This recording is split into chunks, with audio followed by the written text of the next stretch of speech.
There you heard it, Nishita. So both of them did come here as we do not understand what kind of relationship they did share, but they did come here pretty normally. They were here for lunch. They had lunch. They even had a couple of drinks. Everything was normal in the restaurant. Of course, the restaurant is quite famous around this area, so they did choose this one of the poshest restaurants in the area here. So they did come here. They did enjoy their time here. So while going back, something has happened in the lift. Of course, the CCTVs do not cover in most of the lifts. There is no CCTVs in most of the hotels. So the incident that has happened while they got down from the third floor to the ground floor. It does take about 20 to 20 seconds approximately to get down, and this is where he's allegedly tried to pull her towards him, also tried to kiss her apparently. So this is what has transpired while they got down from the restaurant. Right, absolutely. And we also understand that the last we knew was that Janardhan Gupta was absconding and the police officials had not apprehended him. Any development on that front, Deepak?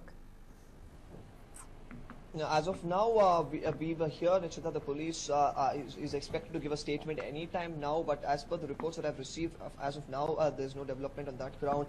As soon as the complaint was lodged by the victim, this person called Janardhan Gupta, he has been missing. His phones have been unreachable.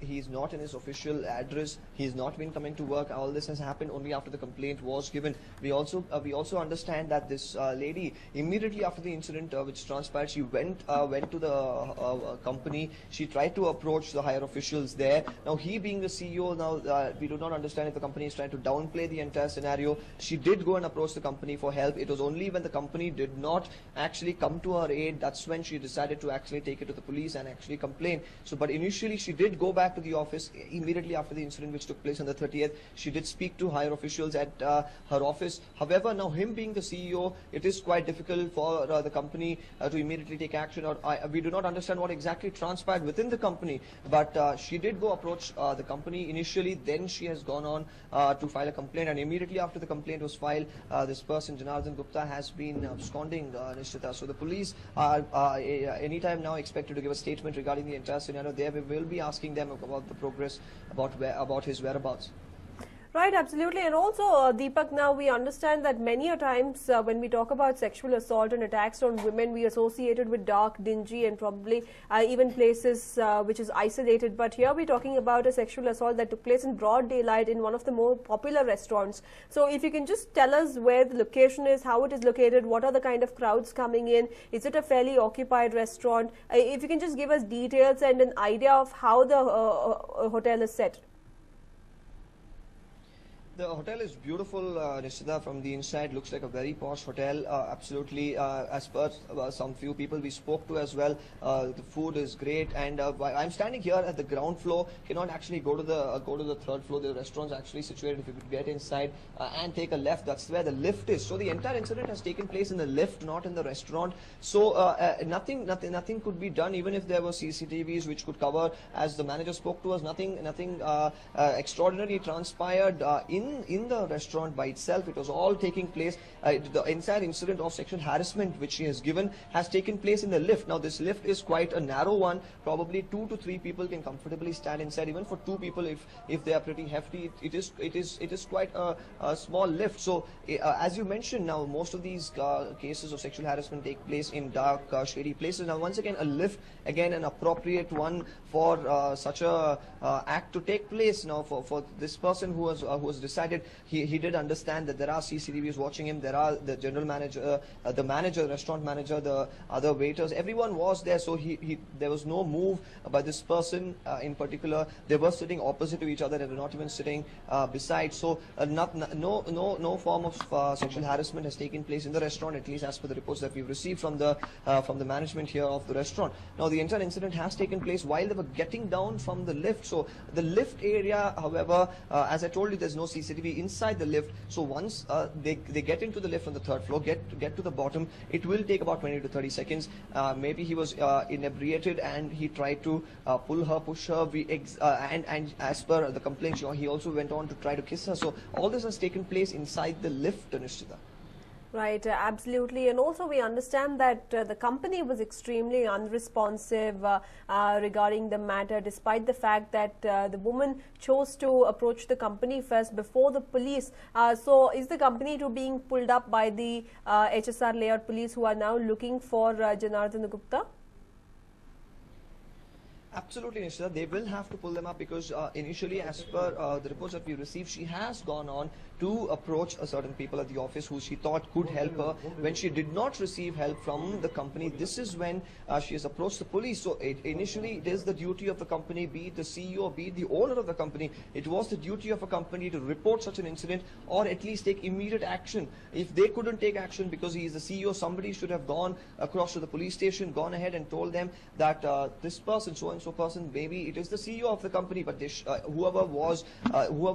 lady went and approached, he or she should have gone on to approach the police. Now the police will be questioning officials who she did go and report to about the incident. Now they will be pulled up, they will be asked questions as to where were they trying to hush up the matter, were they trying to protect the CEO of the company. Now, this company Clap, which deals with making applications, it's called Clap Edutainment. Now they mainly deal with education labs for children on the Windows platform, on the iOS, Android platform. So this company, which has made a good name for itself at the app market. Now, why they have gone on to not actually reveal his name to the police initially when the incident came to light? Why they did not approach them, file a complaint? Why the victim was not encouraged is a big question, because now a situation like this, the victim coming forward and actually seeking for help is a big thing, because most of the instances we know where victims do not approach the police, do not approach for help. They just bury the incident deep inside within themselves and feel bad about it. But here, when a victim is coming forward to actually give a statement, to give out the details, the company not being irresponsive, quite shocking. So the police will be looking into the aspect, will be looking into the aspects of why this person was not complained about to the police, why the incident was not brought forth to the police, why this person was not held by the company itself and produced before the police, Nishtita. Right, and also any leads into where exactly Janardhan Gupta could be, considering that he's a resident of Bengaluru and he is also the owner of a company. There might be numerous contacts that the police officials can tap into. They are looking at all the aspects, so they're looking into his old details as well, the companies which he worked in earlier. His phone is not reachable, so they will be trying to track his phone signals as to when the last phone call was made. Now his company, however, he's not in and around the company, which is situated close by to HSR as well. It's near Jakkasandra, that's where the company is, the Clap company. Now the company as well, when we went there, not a really big flashy board as well, or quite a small board near the company. So now he's not been at home, he's not been in his company, his phone's not reachable. So the police are trying all that they can, and they are hopeful that if he has not left the state, they will try to nab him within today. That's what the police are hoping to do. And in the statement that they're about to give in a short while from now, we do expect them to give us some clear-cut details about the same. Right, Deepak, thank you for joining us with all those details. Well, there we have it. In fact, another case of sexual harassment being reported from the city, and this time around from the upscale HSR layout.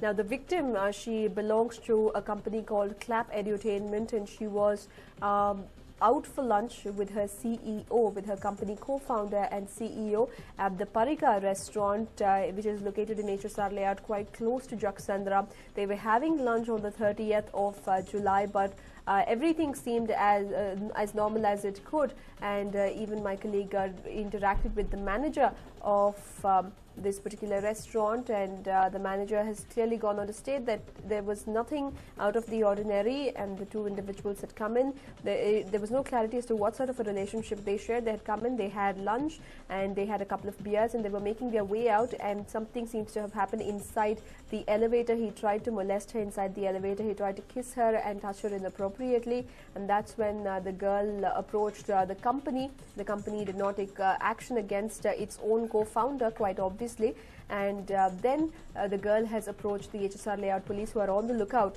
for the accused now.